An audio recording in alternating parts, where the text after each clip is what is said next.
It's very simple, equal pay for equal work. So if we are doing the same work as everyone else, why are we not being paid equally?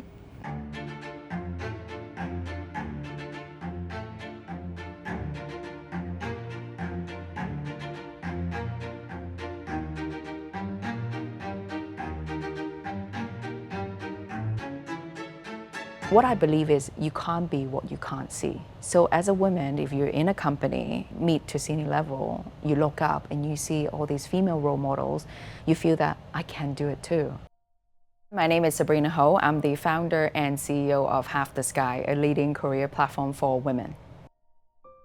I'm Patricia Ho Douven. I'm the founder and design director of White Jacket. We are known for creating interior spaces for hospitality and F&B projects in Asia. Being in recruitment for over 15 years, it's not just myself and from the women that I've met, the experiences they have. It's been so many that I've heard from women anywhere around the world. And it doesn't matter how junior or senior they are. And I've heard stories from women sitting on the board. They got outright discrimination. The anger and frustration that I felt for a very long period of time, it really drove me to do something about it. I don't want to keep talking about the issues. I really want to be part of the change. My first love is actually art. So I wanted to be an artist, but then I looked at my family bank account. No, not gonna happen. I knew that I want to be my own boss one day, because I think what is important is my sensibility, my voice, my story, and my identity. I want that to be reflected in what I do.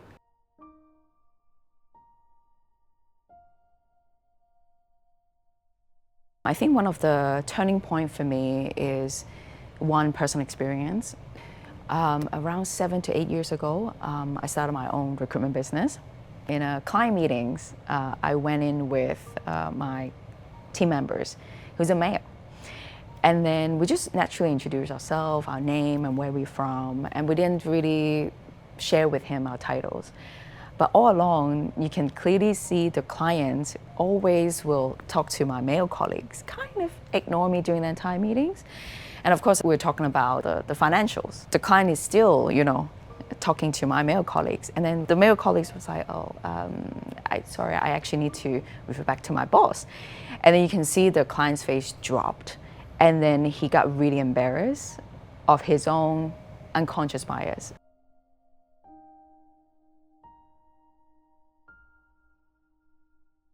When I first started, because I was young, right?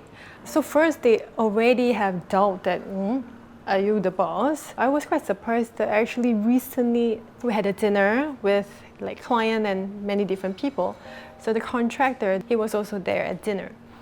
And the whole time he was talking to my colleague, who is a guy. He's completely ignored me. My colleague sort of sensed that, oh, he thought I'm the boss, so he was trying to my boss is sitting here, and she's right here. And then he just said, I don't think he believed that. Eventually, I think the client stepped in as well, and then he started to notice me.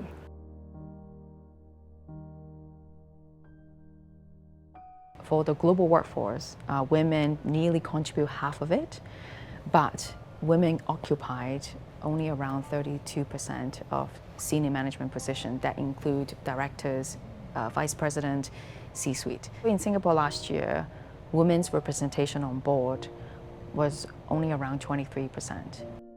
So this is data from World Economic Forum last year. And then according to LinkedIn, for C-suite positions, women representations dropped to 25%. So you can see the higher you go, the less women you will see.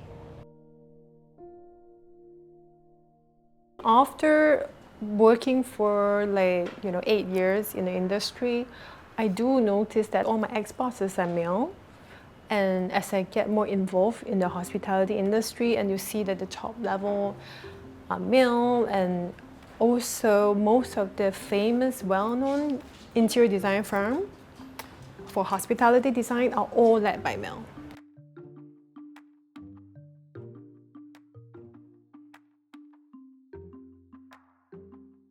Gender pay gap is real, even though There's a lot of times when I speak to people about gender pay gap, it's like, Sabrina, I don't think there's an issue.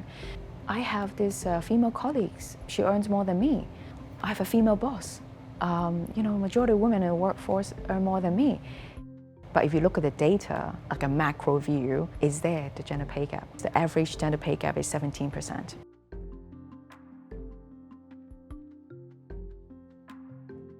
I feel that very often, whenever I submit a fee, I always get the feedback, oh, your fee is very high. But then I know that what I have presented is not the highest in the market. So I feel that there's probably some kind of invisible standards between different companies, and they are already like preset expectations. When dealing with construction team, you do have to be very tough and assertive and really know what you're talking about. But the thing is, once you gain their respect, then it's a very different story. So for me, it's quite black and white. I know for a fact that a lot of countries, governments, companies are very determined and committed to change that. And I know some companies, they know there's such issue for gender pay gap. They actually are doing this report to review the data from their companies to hold themselves accountable. And for me, it's very honorable because there's one way to show their commitment.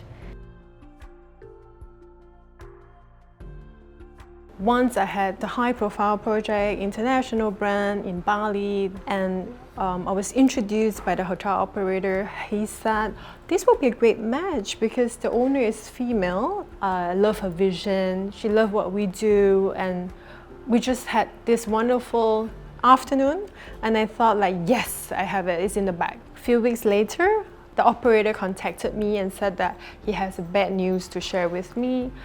And he said, I don't know how to put this. I'm ashamed to tell you this, but I'm very sorry because the owner said she doesn't want a female designer. She wants a white male designer to work on this project.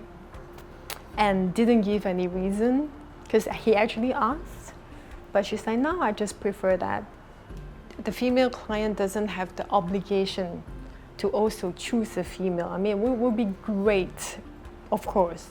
But I think for this case, it will be equally shocked. Doesn't matter if it comes from a male or female client. I just feel that in today's world, it's also very inappropriate to say things like that. So even when I talk about it now, it still hurts.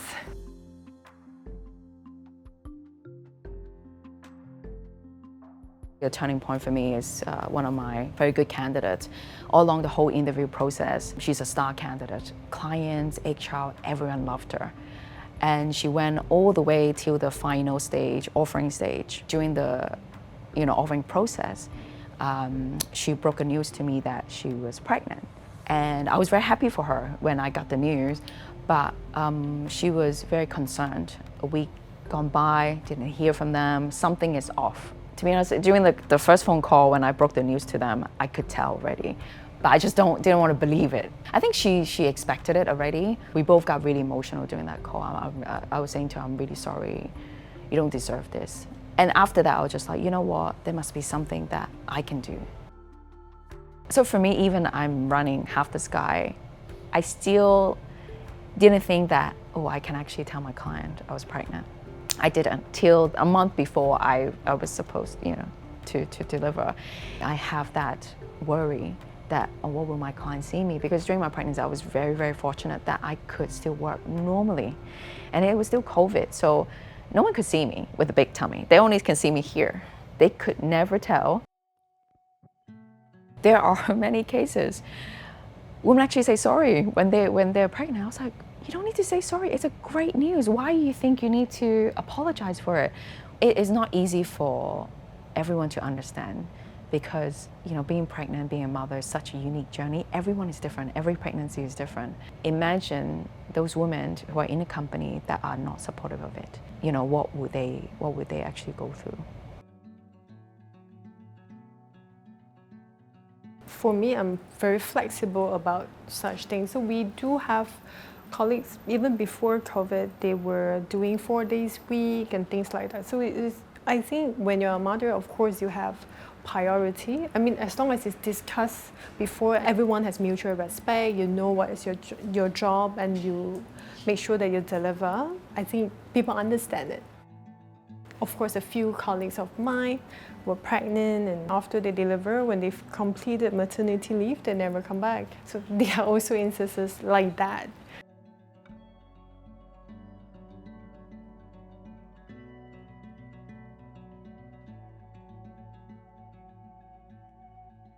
I know for a fact that after, speaking to so many companies through Half the Sky, there are companies, they truly value the talents that they hire, and they will do whatever they can to attract them to hire them.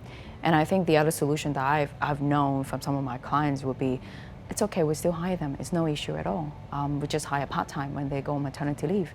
When they come back, the role is there for them, because that's how much they value the female talent. I think it's time to have a female Asian voice. I do want to have a seat on the table to be recognized and to make a significant mark, to kind of change it a bit. I can't speak for men, but from my experience, what I witness and myself, for women, we have very different career life cycle. We have very unique career challenges because biologically we're different. At some point of our life, we may want to plan for a family. And obviously, we're the one who's going to carry the child, go through all the changes. So I think for companies, if they want to attract and retain female talents, they need to have policies that really cater to any woman when they go through different career life cycle. I think I would like to see more Asian-led companies in the competition, especially female Asians, because currently most of the big boys are still boys. So it would be great to see some babes around. It would be nice.